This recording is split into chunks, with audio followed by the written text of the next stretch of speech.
আমরা খালি চোখে যা দেখতে পারি না, সত্যিই কি তা নেই? সত্যিই কি সেটা লুকিয়ে নেই পৃথিবীর এমন এক কোনো প্রান্তে, যেখানে এখনো মানুষের দৃষ্টি গিয়ে পৌঁছায়নি?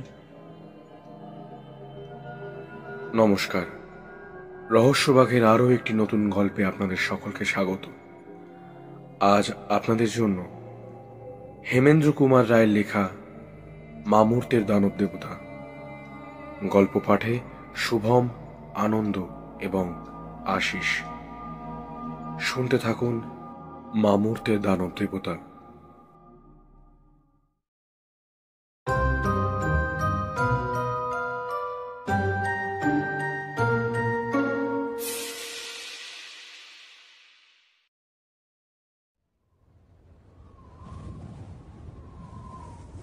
সাহারা মরুভূমির ওপর তখন পূর্ণিমার আলো ছড়িয়ে পড়েছিল।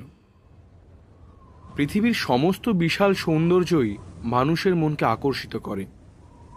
পর্বতের মধ্যে যেমন হিমালয়, সমুদ্রের মধ্যে যেমন প্রশান্ত মহাসাগর, মরুভূমির মধ্যেও তেমনই এই সাহারা। ছেলেবেলা থেকেই সাহারাকে দেখবার জন্যে মনের ভেতরে একটা প্রবল ইচ্ছার সাড়া পেতাম। তাই ইউরোপ থেকে ফেরবার সময় সাহারার সঙ্গে দেখা করতে এসেছি আমরা দুই বন্ধু মিলে।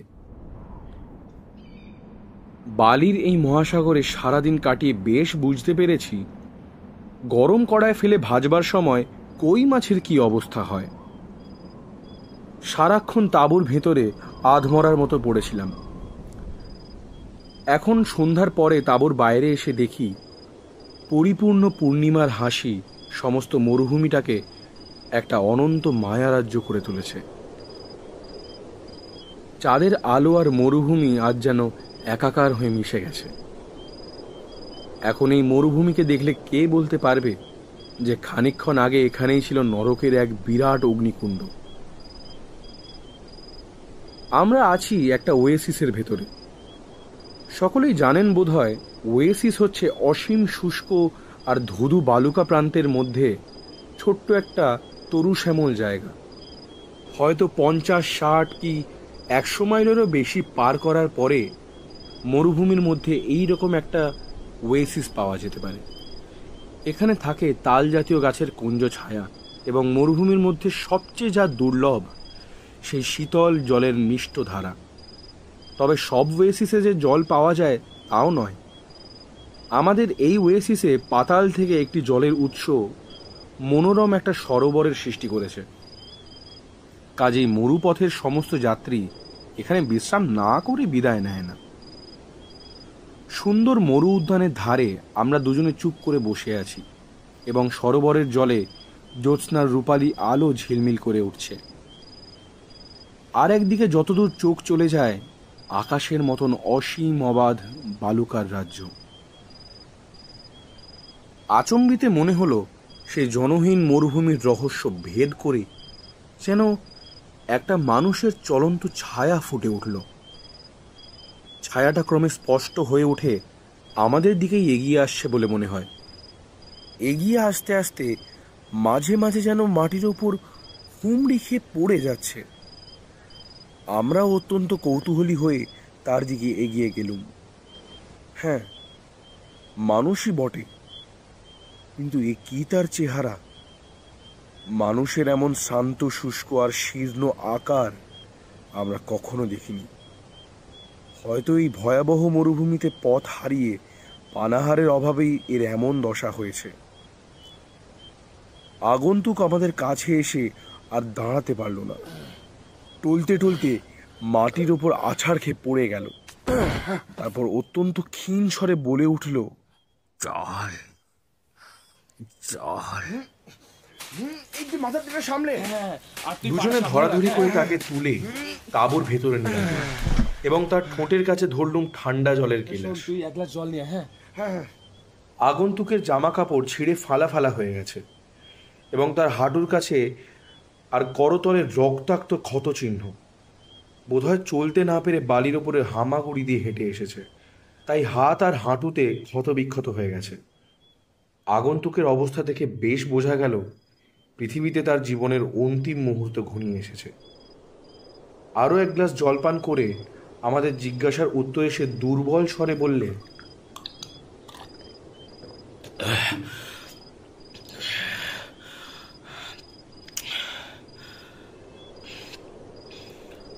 হ্যাঁ, আমি একলাই আসছি। আমি আমি হচ্ছি একজন একজন প্রত্নতাত্ত্বিক, অর্থাৎ মাটি খুঁড়ে অতীত গৌরবের সমাধি আবিষ্কার করাই হচ্ছে আমার আমার ব্যবসা। কিন্তু আজ বেশ বুঝতে পারছি, এ কাজে হাত না দিলেই আমি ভালো করতুম। অতীতের গুপ্ত কথা আবিষ্কারের চেষ্টা সবসময় নিরাপদ নয়। অতীতকে বর্তমানে টেনে টেনে আনতে গিয়েই আজ আমি এই বিপদে পড়েছি। আমাদের দুজনের চোখে মুখে বিস্ময়ের আভাস দেখে আগন্তুক আবার বলে উঠল, আপনারা যা ভাবছেন তা নয়। আমি আমি এখনো পাগল হইনি। আমি এখনো পাগল। হ্যাঁ, হ্যাঁ, আচ্ছা আচ্ছা আচ্ছা, একটু একটু দাঁড়ান। আমার ইতিহাস আপনারা শুনুন। সব কথাই আমি আমি আমি খুলে বলবো, কিন্তু তার আগেই আমার আর একটা কথা আপনাদের স্মরণ করিয়ে রাখতে চাই। ভুলেও কোনোদিন ইগিরি মরুভূমিতে যাবেন না। আমাকেও আগে একজন এমনি সাবধান করে দিয়েছিল, কিন্তু তবু আমি সাবধান হইনি। অবাধ্য হয়ে আমি গিয়েছিলাম ওই নরকে। হ্যাঁ মশাই, নরক। এখন গোড়া থেকেই সমস্তটা শুনুন। আমার নাম আমার নামের কোনো দরকার নেই। 1 বছর আগে অ্যাটলাস পাহাড়ের তলা দিয়ে আমি মরুভূমির ভিতরে এসে পড়েছিল। আমার ইচ্ছা ছিল উত্তর আফ্রিকার মরুভূমির ভিতরে প্রাচীন কার্থেজ শহরের কিছু কিছু ধ্বংসাবশেষ আবিষ্কার করব। সেই চেষ্টায় আমি মাসের পর মাস কাটিয়ে দিয়েছি, কখনো অজানা আরব পল্লীতে, আবার কখনো কোনো ওয়েসিসের ছায়ায়, এবং কখনো জনশূন্যে। অপরিচিত মরুভূমির ভেতরে আমার দিনের পর দিন কেটে গিয়েছে। এখানে সেখানে প্রাচীন দুর্গ ও মন্দিরের ভগ্নাবশেষের ভেতরে প্রাচীন কার্থেজের পূর্ব গৌরবের অনেক দর্শনই আমি খুঁজে পেয়েছিলাম। তারপর একদিন এমন একটি জিনিস আমার চোখে পড়ল, যার ফলে আর ইগিরি মরুভূমিতে না গিয়ে থাকতে পারলুম না। একটি হাজার হাজার বছর আগেকার ভাঙা মন্দিরের গায়ে পাথরের উপরে এই কথাগুলি খোদা ছিল।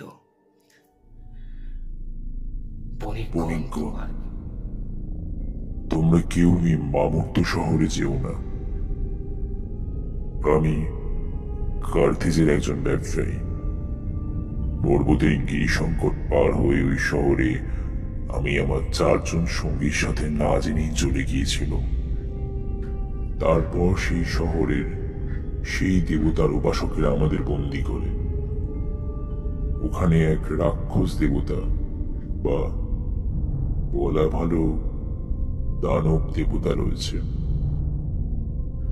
পুরোহিতরা তার জন্য এমন এক বিরাট ও বিস্ময়কর মন্দির তৈরি করে দিয়েছে, যার তুলনায় ত্রিভুবনে কোথাও নেই।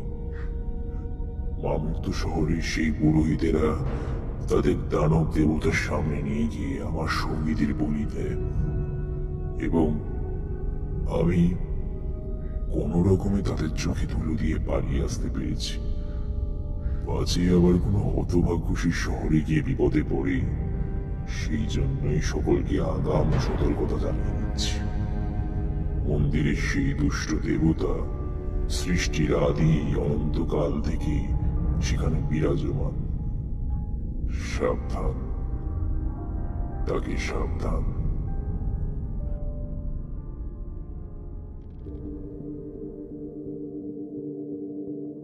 বুঝতেই পারছেন, হাজার হাজার বছরের পুরনো এই সাবধান বাণী আমার মনের ওপরে কি অপূর্ব কাজই করলে।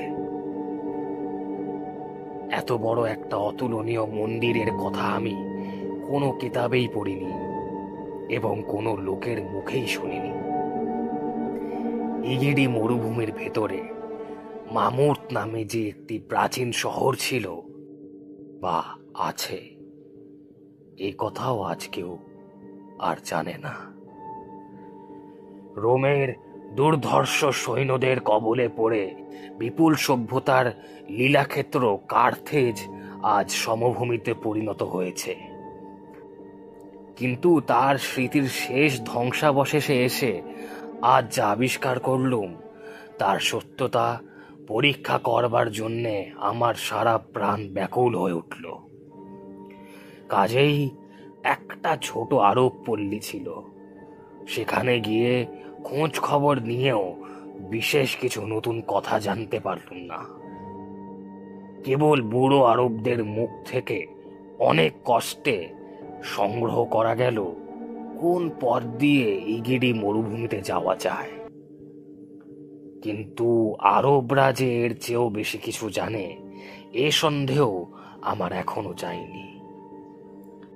কারণ আমার সঙ্গী হওয়ার জন্যে তাদের অনেককেই অনুরোধ করেছিল, কিন্তু অনেক টাকার লোভ দেখিয়েও তাদের কারুকে রাজি করাতে পারলুম না। প্রথমটা তারা রাজি হয়েছিল, কিন্তু যেই শুনলে গিরি সংকট পার হয়ে আমি ইগিডি মরুভূমিতে যাব, অমনি তারা সবাই একেবারে পেকে বসল। বললে গিরি সংকটের ওপারে তারা কেউ কখনো যায়নি, মরুভূমির পথ ঘাটের খোঁজ তারা রাখে না, ইত্যাদি ইত্যাদি। ইগিডি মরুভূমি? না না, ওখানে যাব না। শুনেছি ওখানে যারা যায় তারা ফেরত আসে না। হ্যাঁ, ভীষণ বিপজ্জনক জায়গা। আর তাছাড়াও আমাদের তো বউ বাচ্চাও আছে নাকি? কথা না না, একদম যাবো না। না না, যাবো না ওখানে। ওখানে আমরা যাবো না। না না না না না না না, একদম, এই চলো চলো চলো চলো। কোন কোন বুড়ো আরবের মুখে শুনলুম ইগিডি মরুভূমিতে নাকি মানুষের যাওয়া উচিত নয়, কারণ সেখানে ভূত প্রেত দৈত্য দানব বাস করে। ঠিক শুনছেন, সেখানে ভূত প্রেত দৈত্য দানব বাস করে। তাদের কুসংস্কার টলানো অসম্ভব দেখে আমি একলাই ইগিডি মরুভূমিতে যাওয়ার ব্যবস্থা করতে লাগলাম। তারপর দুটো উটের পিঠে আমার মোট মাঠ চাপিয়ে বেরিয়ে পড়ে 3 দিন পথ হেঁটে গিরি সংকটের কাছে গিয়ে হাজির হল। গিরি সংকটের পথ অত্যন্ত সংকীর্ণ। সেই সরু সুঁড়ি পথটা বড় বড় পাথরে এমন আচ্ছন্ন হয়ে আছে যে তার ভেতর দিয়ে অগ্রসর হওয়া একটা দুঃসাধ্য ব্যাপার। পথের দুধারে উঁচু পাহাড়ের দেওয়াল আকাশের দিকে উঠে গিয়ে আলো আসবার উপায় প্রায় বন্ধ করে দিয়েছে।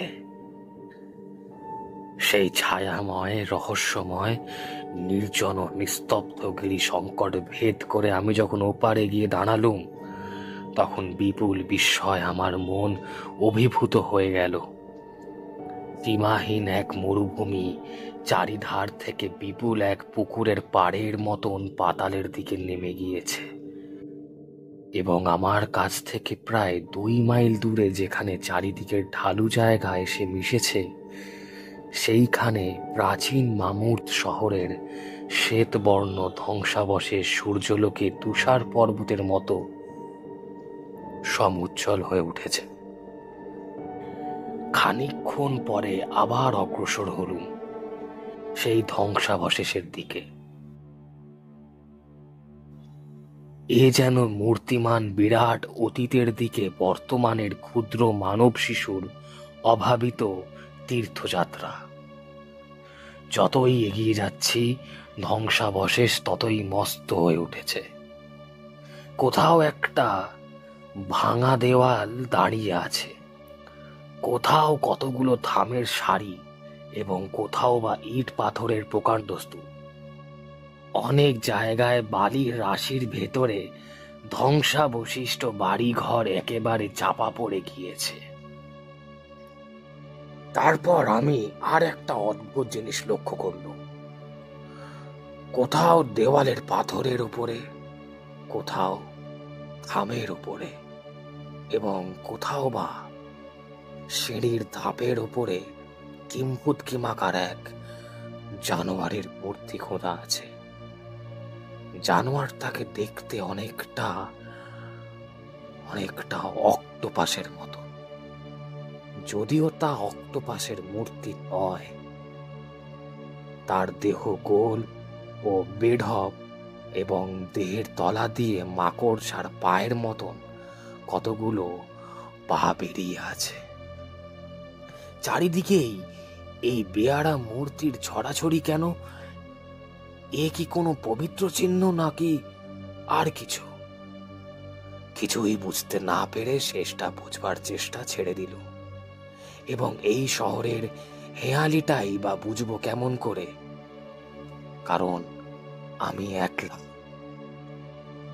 এত বড় একটা ধ্বংসাবশেষ পরীক্ষা করবার মতন যন্ত্রপাতিও সঙ্গে করে আনিনি, এবং বেশি দিন এখানে থাকতেও পারবো না। খাবার ও জল ফুরোলেই আমাকে এখান থেকে প্রাণ নিয়ে পালাতে হবে। এইসব ভাবতে ভাবতে ধ্বংসাবশেষের মাঝখানে একটা খোলা জায়গায় আমার উট দুটোকে নিয়ে গিয়ে সেদিনের মতো তাঁবু খাটিয়ে ফেললুম। ধীরে ধীরে সন্ধ্যার আধার নেমে আসছে। সেই বিজনতার রাজ্যে মানুষের হাসির স্বর বা পাখির ডাক কিংবা কোনো কীট পতঙ্গেরও সাড়া পাওয়া যাচ্ছে না। অন্ধকার ও স্তব্ধতা যেন নীরব নির্ঝরের মতো চারিদিক থেকে আমাকে ঘিরে ঝরে পড়তে লাগলো। তারই মাঝখানে মিটমিট করে জ্বলছে কেবল আমার লণ্ঠনের আলো, যেন কোনো ভীরু কম্পমান ও অসহায় জীবের মতো। কাল সকালে উঠে কি করব তাই ভাবছি। হঠাৎ একটা অস্ফুট অস্পষ্ট শব্দ শুনে চমকে উঠলুম। কারণ জানবার জন্যে ফিরে তাকিয়েই আমি যেন আড়ষ্ট হয়ে গেল। আগেই বলেছি, আমি তাঁবু টাঙিয়ে একটা খোলা জায়গার মাঝখানে সমতল বালুকা প্রান্তরের উপরে লণ্ঠনের আলোতে স্পষ্ট দেখল।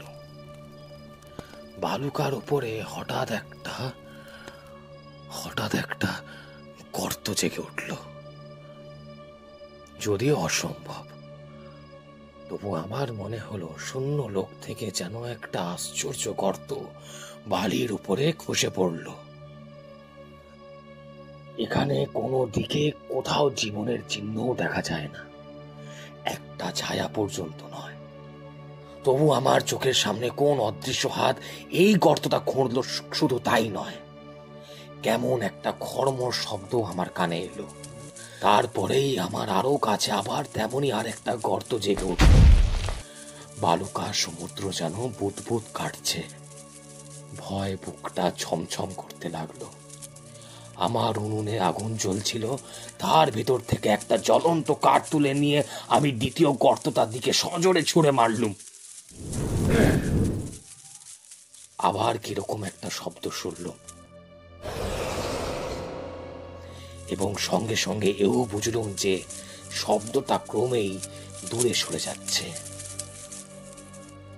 শরীরে বা অশরীরে যে কেউই এই দুটো গর্ত খুঁড়ে থাকুক না কেন, এখন আর সে আমার কাছে নেই, এই ভেবে একটা শান্তির নিঃশ্বাস ফেলে বাঁচল। কিন্তু এই অদ্ভুত রহস্য আমাকে আর শান্তিতে ঘুমাতে দিল না। চতুর্দিক থেকে এই মৃত শহরের যত প্রাচীন জীর্ণ দুঃস্বপ্ন এসে আমাকে বারবার আক্রমণ করতে লাগলো। বহু যুগ আগে এখানে যেসব মহাপাপ অনুষ্ঠিত হয়েছে, তাদেরই আকারহীন আত্মা যেন ভীষণ রূপ ধারণ করে আমার সামনে দেখা দিল, এবং আবার হাওয়ার মতো মিলিয়েও যেতে লাগলো। দৃষ্টিহীন ক্রুদ্ধ চক্ষু, পদহীন চলন্ত দেহ, মুন্ডহীন জীবন্ত মূর্তি। প্রায় সারা রাতটাই অনিদ্রায় কেটে গেল।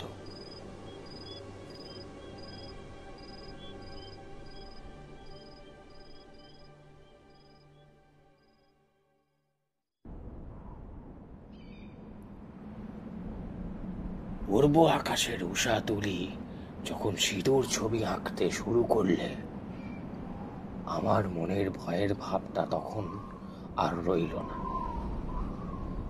তারপর সূর্যের জ্বলন্ত মুখ দেখে কালকের সব দুশ্চিন্তাই আমি একেবারে ভুলে গেলাম। আঁধার রাতের শেষে সূর্যের সোনার আলো নিয়ে আসে নতুন আশার ডালা। এজন্যই বোধহয় পৃথিবীর সব দেশেরই আদিম অধিবাসীরা সূর্যের উপাসনা করত। আমার দেহে আবার নতুন সাহস ও শক্তি ফিরে এলো।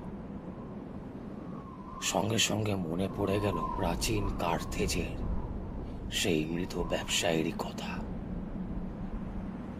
এই ধ্বংসাবশেষের মধ্যে বিরাট ও বিস্ময়কর মন্দিরের চিহ্ন হয়তো এখনো বিদ্যমান আছে। সে মন্দিরে ছিল কোনো এক বিরাট দানব দেবতার পূজার বেদি, যার সামনে হতো নরবলি। কিন্তু কোথায় সে মন্দির বা তার ধ্বংসাবশেষ? কাছেই একটা ছোট্ট পাহাড় ছিল। তারই চূড়ায় উঠে চারিদিকে তাকিয়ে দেখলুম কার্থেজের ব্যবসায়ী বলেছেন সে মন্দির নাকি আকারে বিরাট। এতদিনে অত বড় একটা মন্দির যদি ভেঙে পড়েই থাকে, তাহলে তার ধ্বংসস্তূপ তো কম প্রকাণ্ড হবে না। কিন্তু চতুর্দিকে তন্ন তন্ন করে খুঁজেও তেমন কোনো ধ্বংসস্তূপ আমার নজরে পড়ল না। অনেক দূরে পূর্ব দিকে প্রদীপ্ত সূর্যের সমুজ্জ্বল আলোকপটের উপরে সুদীর্ঘ ও প্রকাণ্ড দুটি প্রস্তর মূর্তি স্থিরভাবে দাঁড়িয়ে আছে। এত বড় ও উঁচু পাথরের মূর্তি বড় একটা দেখা যায় না। পিছন দিক থেকে প্রভাতের সূর্য তাদের আরো মায়াময় ও গম্ভীর করে তুলেছিল। এই নতুন আবিষ্কার আমার মনে উত্তেজনার স্রোত বইয়ে দিলে। তখনই তাঁবু তুলে সেই দিকে অগ্রসর হল।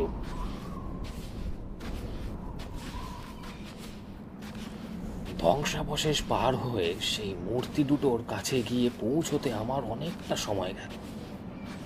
ধ্বংসাবশেষের দিকে আড়ষ্ট দৃষ্টিতে তাকিয়ে দেখলাম মূর্তি দুটোর গলা থেকে পা পর্যন্ত মানুষের মতন দেখতে, এবং তাদের সমস্ত দেহ মাছের আঁশের মতন একরকম বর্ম দিয়ে ঢাকা।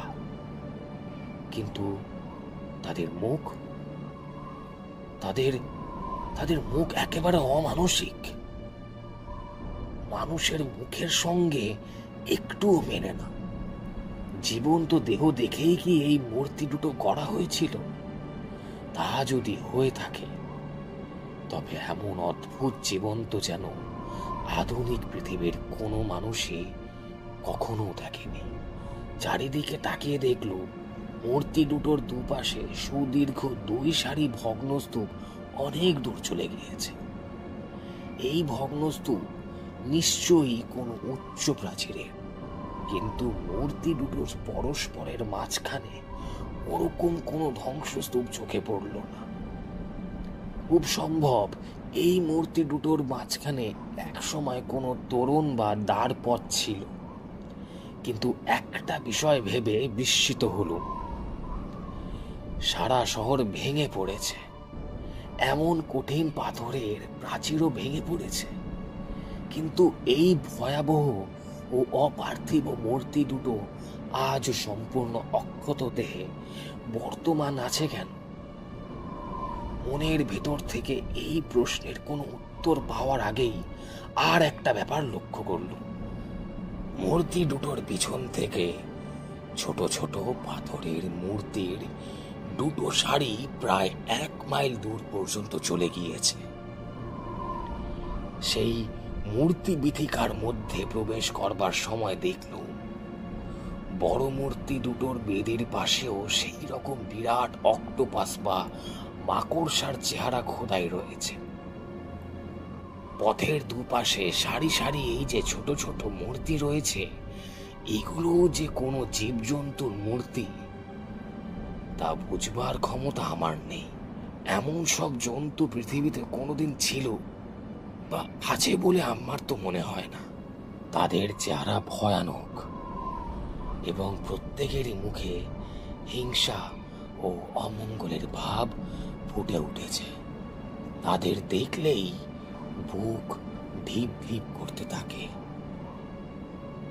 দুই সারির সর্বশেষ মূর্তি দুটোর কাছে গিয়ে যখন দাঁড়ালাম, তখন সামনের দিকে তাকিয়ে মরুভূমির ধুধু বালুকা রাশির পাণ্ডুর প্রান্তর ছাড়া আর কিছুই চোখে পড়ল না। মনে কেমন ধাঁধা লাগলো, এই সুদীর্ঘ মূর্তিবিধের সার্থকতা কি? মরুভূমির শূন্যতার ভেতরে এসে অকারণেই এই মূর্তির সারি শেষ হয়েছে কেন? কিন্তু ঠিক আমার সামনেই মরুভূমির যে অংশটুকু রয়েছে তার মধ্যে একটি অদ্ভুত বিশেষত্ব লক্ষ্য করল। প্রায় বিঘা কয়েক জমি বিলিতি মাটিতে বাঁধানো উঠানের মতন একেবারে মসৃণ ও সমতল, অথচ এই অংশটুকুর বাইরে মরুভূমির সমস্তটাই এবড়ো খেবড়ো বাড়ির রাশিতে ভরা এবং সর্বত্রই দেখা যাচ্ছে উঁচু নিচু বালিয়াড়ির স্তূপ। সেখানে সর্বদাই প্রবল বাতাসে হু করে বালি উঠছে, অথচ এই সমতল অংশটার মধ্যে বাতাসের কোনো প্রভাব নেই। বিস্মিতভাবে সেই সমতল অংশটার দিকে অগ্রসর হলো, কিন্তু কয়েক পা এগুতে না এগুতেই কোনো অদৃশ্য হাত আমার মুখে ও বুকে আচমকা এত জোরে আঘাত করলো যে কষ্টে ব্যথায় তখনই আমি মাটির উপর ছিটকে পড়ে গেল। খানিকক্ষণ আচ্ছন্নের মতন বালির উপরে শুয়ে রইল। তারপর আমার সমস্ত কৌতূহল পরিপূর্ণ মাত্রায় জেগে উঠল। এ কি ব্যাপার? কেউ কোথাও নেই, তবু কে আমাকে এমন ভাবে ধাক্কা মারল? উঠে বসে প্রায় হামাগুড়ি দিয়ে ডান হাতে রিভলভার তুলে অতি সাবধানে আবার আমি ধীরে ধীরে অগ্রসর হতে লাগলো।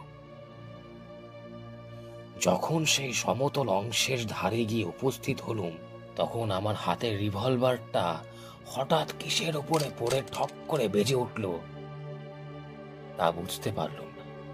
রিভলভারটা ঠিক যেন কোনো পাঁচিলের উপরে গিয়ে পড়েছে, অথচ সেখানে পাঁচিল টাঁচিল কিছুই নেই। বাঁ হাত বাড়িয়েও আবার সেই নিরেট ও অদৃশ্য বাধাটাকে অনুভব করলুম এবং সঙ্গে সঙ্গে সচমকে তীরের মতো দাঁড়িয়ে উঠল। দুই হাত দুই দিকে বিস্তৃত ও সমস্ত দেহ দিয়ে অনুভব করে বেশ বুঝলুম আমার সামনে দাঁড়িয়ে আছে এক আশ্চর্য অদৃশ্য দেওয়াল। খানিকক্ষণ অবাক হয়ে ভাবতে লাগলো, অতীতে এই মৃত শহরে হয়তো এমন কোনো বৈজ্ঞানিক জন্মেছিলেন যিনি নিরেট পদার্থকে অদৃশ্য করে তোলবার কোনো অজানা পদ্ধতি আবিষ্কার করেছিলেন। অবশ্য এটা একেবারে অসম্ভব বলা যায় না, কারণ আমাদের আধুনিক বৈজ্ঞানিকেরাও এক্স-রের সাহায্যে দৃশ্যমান পদার্থকে অনেকটা অদৃশ্য করতে পারেন। অতীতের বৈজ্ঞানিকরা এই পদ্ধতিতে হয়তো আরো বেশি দূর এগিয়ে গিয়েছিলেন। সবিস্ময় ভাবতে লাগলুম, কিন্তু কেমন করে তারা এটা করলে?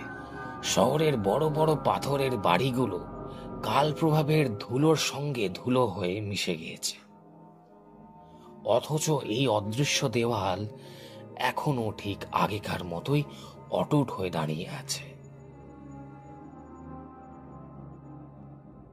দাঁড়িয়ে দাঁড়িয়ে আমি ঢিলের পর ঢিল ছুঁড়তে লাগলো, কিন্তু যত জোরে যত উঁচুতেই ছুরি, সব ঢিলই কিসে ঠেকে আবার ঠিকরে ফিরে আসে। বোঝা গেল পাঁচিলটা অনেক উপরে আমার ঢিলের সীমানার বাইরে উঠে গিয়েছে। পাঁচিলের ওপাশে যাওয়ার জন্যে প্রাণটা আনচান করতে লাগলো, কিন্তু কেমন করে যাব? ও ধারে যাওয়ার নিশ্চয়ই কোনো পথ আছে। কিন্তু সেটা কোথায়? তখন মনে পড়ল সেই দুই প্রকাণ্ড ও বিভৎস প্রস্তুর মূর্তি এবং তার সঙ্গে সংযুক্ত দীর্ঘ মূর্তিবিধির কথা। আমি এখন দাঁড়িয়ে আছি মূর্তিবিধির পাশের দিকে, কিন্তু যেখানে সেই মূর্তিবিধি শেষ হয়েছে ঠিক সেইখান দিয়ে এগুবার চেষ্টা করলে হয়তো আমার চেষ্টা বিফল হবে না। সমস্ত ব্যাপারটা একবার তলিয়ে বোঝবার চেষ্টা করল। মরুভূমির সেই মণ্ডলাকার সমতল অংশ ও সেই বিপুল ও অদৃশ্য প্রাচীরের সামনে দাঁড়িয়ে হঠাৎ আমার মনে পড়ল বিলুপ্ত কার্থেজের অজ্ঞাত ব্যবসায়ীর সাবধান বাণী। বণিকগণ, তোমরা কেউই মামর্ত শহরে যেও না। কিন্তু আমি ফিরে এলুম না, ফিরে আসতে পারলুম না। কোনো কঠিন নিয়তি যেন আমাকে টেনে সেই মূর্তিবিধির শেষ প্রান্তে নিয়ে গিয়ে ফেললে, এবং সেইখানেই আমি সেই অদৃশ্য প্রাচীরের অদৃশ্য দ্বার পথের সন্ধান পেলুম। সেই দ্বার পথ কতটা উঁচু বুঝতে পারলাম না বটে, কিন্তু চওড়ায় সেটা প্রায় 20 ফুটের কম হবে না। এদিকে অদৃশ্য দেওয়ালের গায়ে হাত দিয়ে আমি অগ্রসর হতে লাগলো।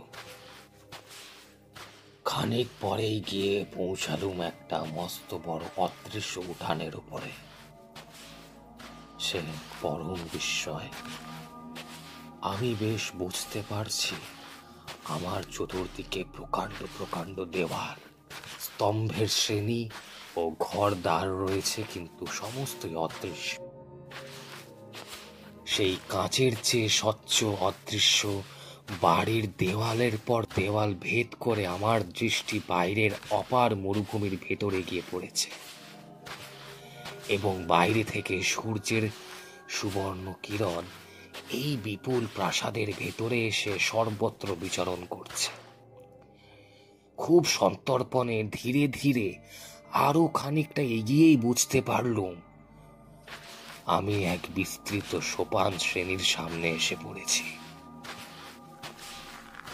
আস্তে আস্তে ধাপে ধাপে উপরে উঠতে লাগলো।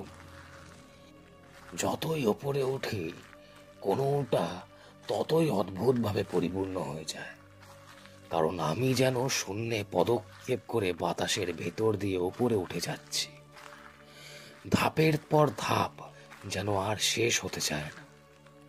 কেবলই মনে হয় উপর থেকে কখন হঠাৎ আমি হুড়মুড় করে পৃথিবীর উপরে গিয়ে পড়ব। সিঁড়ি যখন শেষ হলো, আমি তখন মাটি থেকে প্রায় 100 ফুট উপরে একটা বারান্দার মতন জায়গায় দাঁড়িয়ে আছি। সেখানে গিয়ে আর দাঁড়িয়ে দাঁড়িয়ে চলতে ভরসা হলো না। হামাগুড়ি দিয়ে প্রত্যেক ইঞ্চি পরীক্ষা করতে করতে এগিয়ে চললুম, এবং একটু পরেই আবার পাঁচিল তার গায়ে একটা দরজা আবিষ্কার করল। দরজাটা ঠেলতেই খুলে গেল, কিন্তু তার ভেতরে ঢুকতে গিয়েই কেমন একটা অজানা আতঙ্ক এসে আমার মনের ওপরে ধাক্কা মারল। যেন এখানে দুষ্টু ও হিংস্র আত্মা বাস করে অনন্তকাল ধরে। আমি কিছুই দেখলুম না, কিছুই শুনলুম না, তবুও মনে হলো যেন কোনো প্রাচীন অভিশাপ যুগ যুগান্তর ধরে এখানে বাস করে আসছে। যেন কত নির্যাতিত দেহের যন্ত্রণা এখানে ক্রন্দন করছে নিশিদিনী নীরবে। ঘরের ভেতরে সাহস করে ঢুকতে পারলুম না। মনটাকে হালকা করবার জন্যে আবার সেই অদৃশ্য বারান্দার ধারে গিয়ে দাঁড়ালো। সূর্য তখন পশ্চিম আকাশে গিয়ে পড়েছে। তাকে দেখাচ্ছে ঠিক যেন একটা অগ্নিপ্ত লোহার রক্ত গোলকের মতো। সেই সুবৃহৎ ও সুদীর্ঘ প্রস্তর মূর্তি দুটো মরুবালুর উপরে লম্বা দুটো ছায়া ফেলে স্থিরভাবে বসে বসে যেন মহাকালকে ব্যঙ্গ করছে। সেইখানে দাঁড়িয়ে দাঁড়িয়ে মনের পটে অতীতের এক স্মৃতির ছবি আঁকতে লাগলো। এই মেঘচুম্বী অদৃশ্য ও বিরাট দেবালয়ের সামনে ওই বিপুল ধ্বংসাবশেষ যেন আবার তাদের কত জীবনকে ফিরে পেল। চারদিকে প্রাসাদের পর প্রাসাদের ভিড়, প্রশস্ত রাজপথের পর রাজপথ জনাকীর্ণ হয়ে কত দূরে যে চলে গিয়েছে তা ঠাউর করা খুব মুশকিল।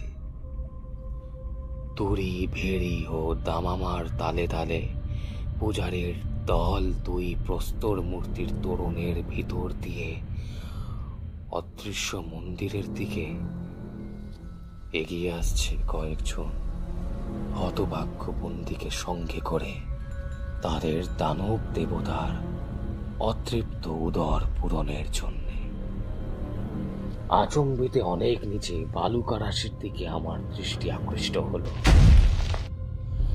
বালির ভেতরে ঠিক তেমনই যেন শূন্য থেকে খসে পড়া একটা গর্ত। তারপরে আমার সচকিত দৃষ্টির সামনে বালির উপরে ক্রমাগত গর্তের পর গর্ত জেগে উঠতে লাগলো। গর্তের রেখা মন্দির পর্যন্ত এসে পড়লো, তারপর আর কিছু দেখা গেল না।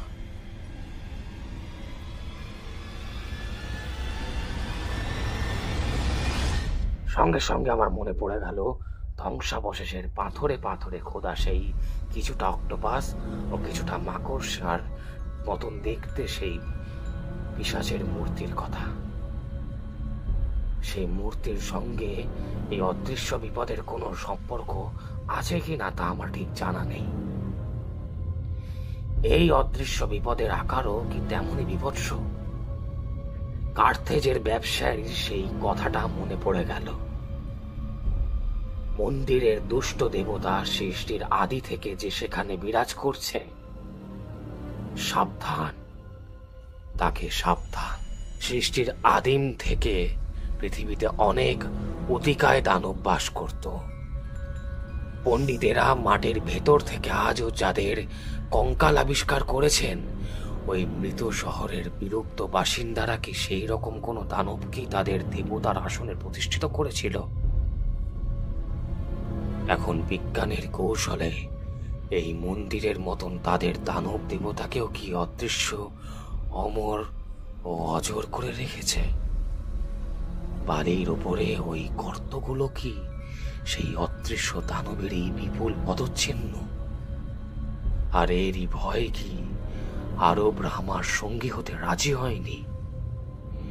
মনের ভিতরে যখন ঝড়ের মতো এমনই প্রশ্নের পর প্রশ্ন আসতে লাগলো, তখন হঠাৎ আমার মনে পড়ে গেল সেই অদৃশ্য দানব মন্দিরের দিকে এসেছে এবং এতক্ষণে হয়তো এই অদৃশ্য মন্দিরেই প্রবেশ করেছে। এই সন্দেহ মনে হওয়ার সঙ্গে সঙ্গে আমার দেহের সমস্ত আড়ষ্টতা ঘুচে গেল। আমি যথাসম্ভব দ্রুত পদে সিঁড়ির ওপর দিয়ে নিচে নেমে গেল। আমি জানি যে পথ দিয়ে আমি এখানে ঢুকেছি সেই পথ দিয়েই সে আমাকে ধরতে আসছে, কিন্তু কোথায় আমি লুকোবো? কাঁচের চেয়েও স্বচ্ছ অদৃশ্য এই মন্দির, এর মধ্যে লুকোবার ঠাঁই খুঁজে পাবো কেমন করে? এমন সময় একটা শব্দ কানে এলো। মৃত্যুর অদৃশ্য দূত যে মন্দিরের ভেতরে প্রবেশ করছে সেই বিষয়ে আমার আর কোনো সন্দেহ নেই।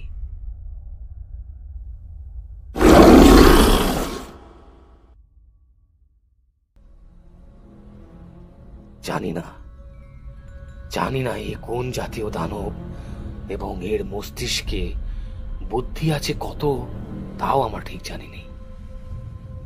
জানি না সে আমাকে দেখতে পাচ্ছে কিনা। সিঁড়ির পাশে এক কোণে হুমড়িকে জড়সড় হয়ে চুপ করে আমি বসে রইল।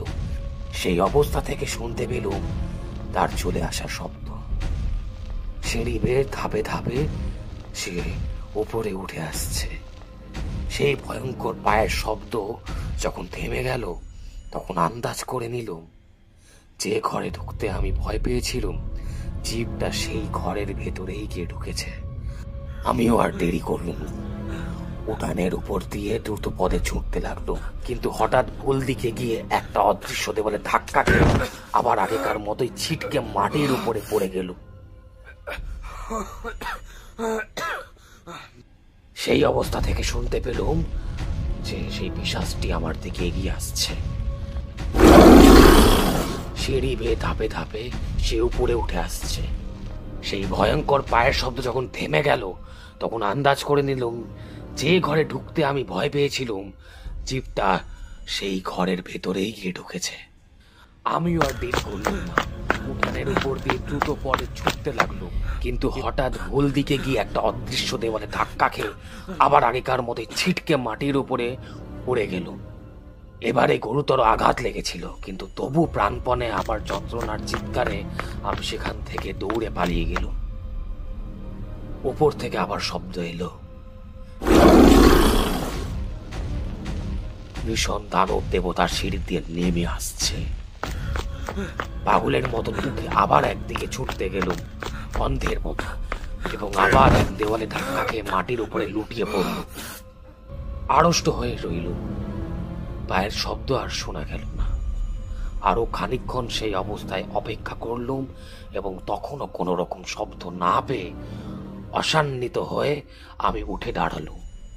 ও 2 পা অগ্রসর হতেই একেবারে সেই দানবের কবলে গিয়ে পড়লুম সম্পূর্ণ অজ্ঞাত সারে। সেই অদৃশ্য দানবটা কখন নিঃশব্দ পদসঞ্চারে একেবারে আমার কাছে এসেই তখন অপেক্ষা করছিল। ক্রমশ ঠান্ডা ও পিচ্ছিল সুরের মতন কি একটা জিনিসের উপরে আমার হাত গিয়ে পড়ল।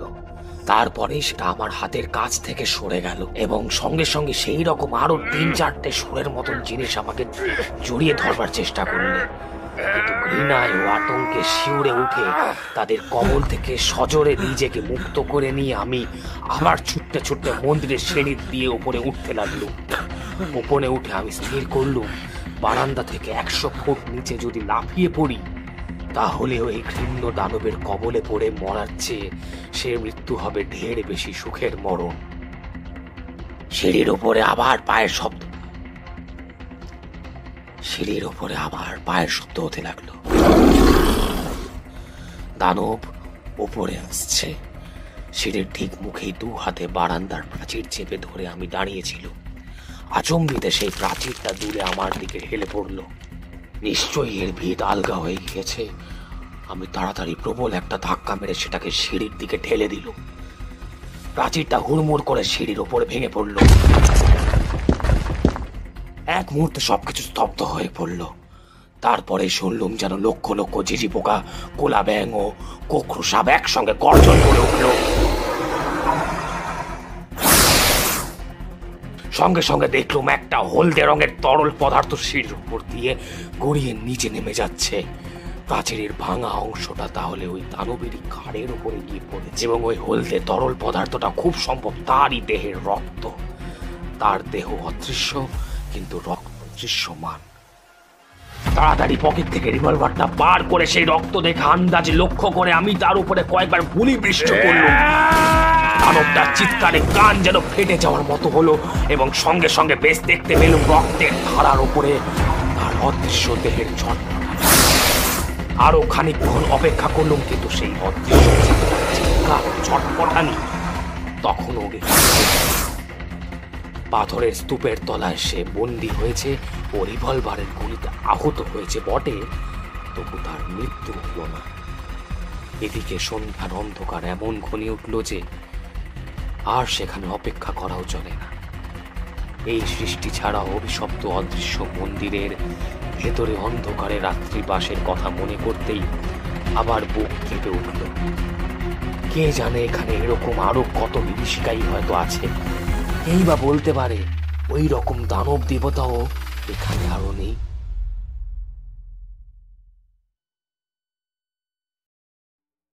রাত্রের অন্ধকারের কথা ভেবে মন আমার মরিয়া হয়ে উঠল।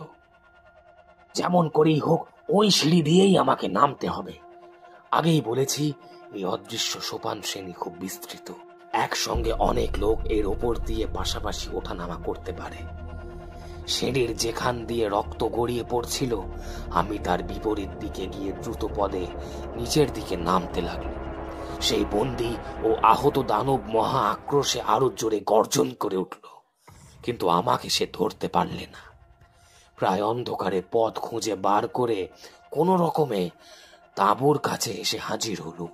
তারপর আলো জেলে যে দৃশ্য দেখলুম তাতে আমার প্রাণটা স্তম্ভিত হয়ে গেল। তাঁবুর ঠিক পাশেই বালুর ওপরে আমার উট দুটোর মৃতদেহ চর্মমাত্র সার হয়ে পড়ে রয়েছে। তাদের দেহে হাড় ও চামড়া ছাড়া আর কিছুই নেই। চামড়ার ওপরে কতগুলো ক্ষতচিহ্ন দেখে বুঝলুম অনেকগুলো সুর দিয়ে কোনো ভয়ানক জীব যেন চামড়ার তলা থেকে তাদের সমস্ত রক্ত মাংস শুষে খেয়ে ফেলেছে। কি নিষ্ঠুর মৃত্যুর কবল থেকে উদ্ধার পেয়েছি আমি, সে কথা মনে করতে করতেই আমার সারা গায়ে কাঁটা দিয়ে উঠল।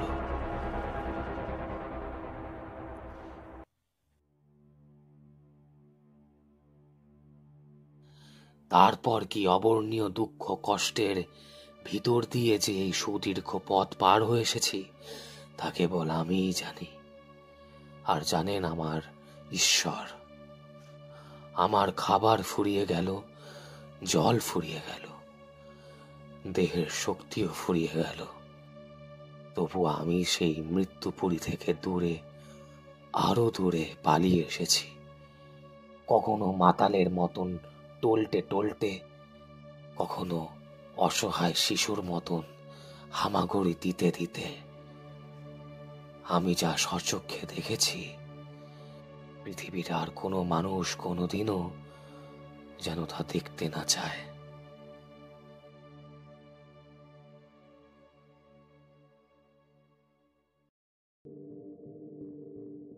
শেষ হলো আমাদের এই বছরের শেষ গল্প, মামূর্তের দানব দেবতা।